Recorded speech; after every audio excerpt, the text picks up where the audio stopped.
Bonjour! Aujourd'hui, je vous enseigne comment faire du lait d'amande. Et ce sont des amandes qui ont été trempées et 24 heures, elles vont germer à l'intérieur. Et ensuite, vous pouvez les garder au frigo si vous ne les faites pas déshydrater. Mais moi, je les fais déshydrater, donc elles sont croquantes. Elles sont délicieuses aussi, plus sucrées. Et on commence tout simplement avec 1 litre d'eau, l'eau qui est filtrée idéalement, ou de l'eau de source. Vous avez peut-être votre puits personnel, alors il y a ça aussi qui est génial. Mais disons que je fais plus confiance à ça que l'eau du robinet, l'eau qui, parfois la tuyauterie, c'est à désirer. Et là, on fait un premier mélange. On n'ajoute pas les autres ingrédients tout de suite, on passe au mélangeur.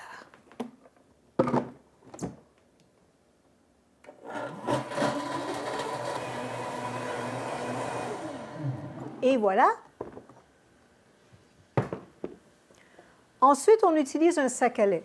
Je préfère un sac à lait qui a les coins qui sont arrondis, parce que de cette façon, la pulpe ne reste pas coincée dans les coins, et aussi la couture à l'extérieur, et on n'utilisera pas la ficelle.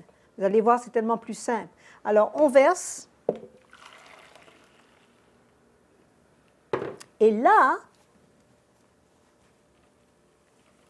entre votre pouce et votre index, vous allez le plus bas possible, le plus près possible de la pulpe, tournez le sac. De cette façon, la pulpe ne montera pas dans le sac. Et là, vous pressez, mais délicatement. Si vous pressez trop fort, ça va aller partout. Alors là, maintenant, je peux presser full pression. Voilà. Alors, voilà, rincez le bocal du mélangeur, versez le lait. Et je ne mets pas les autres ingrédients avec les amandes parce que c'est pour garder mon sac plus propre. Parce que sinon, dans les coutures, ça va s'accumuler la poudre de vanille, entre autres. Alors, c'est pour ça que ça vient par la suite. Et aussi, ça conserve tous mes ingrédients. Sinon, une partie des ingrédients se retrouverait dans la pulpe. Alors, on ajoute 20 g de pâte de date et je vais mettre le lien pour la classe de pâte de date. Donc, vous n'aurez pas de questions à vous poser comment ça se fait. Et ensuite, j'ajoute une pincée de sel, j'utilise du sel de l'Himalaya, ça c'est à votre goût.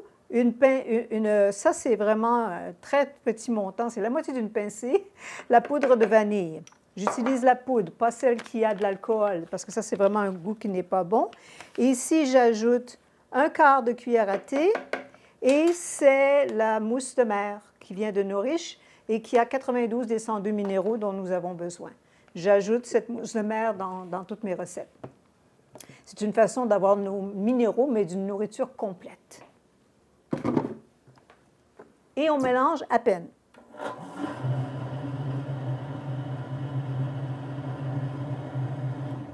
C'est tout simplement pour mélanger les ingrédients qu'on vient d'ajouter, mais ce n'est pas nécessaire de mélanger autant. Je reviens, je vais chercher je devrais dire une bouteille. Voilà. Et si vous avez la bouteille comme ça dans un angle, il y aura moins de mousse.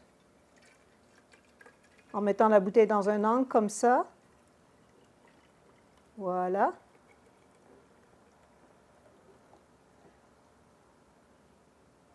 Et voilà. Vous avez donc un lait qui est fait à la maison, donc qui est fait de nourriture complète.